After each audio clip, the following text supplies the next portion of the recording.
Hi friends, మేము రీసెంట్గా అయితే తిరుపతి వెళ్ళాం. తిరుపతిలో మాకు కళ్యాణం టికెట్ దొరికింది.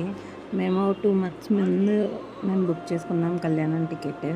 ప్లస్ కళ్యాణం టికెట్ తీసుకునేటప్పుడు ఫ్రెండ్స్ 12 years అబోవ్ చిల్డ్రన్ ఎవరైనా ఉంటే వాళ్ళకి కంపల్సరీగా వేరే టికెట్ తీసుకోండి, కళ్యాణం టికెట్. ఎందుకంటే 12 years దాటిన ఎవరిని కూడా అలౌ చేయట్లేదు కళ్యాణానికి.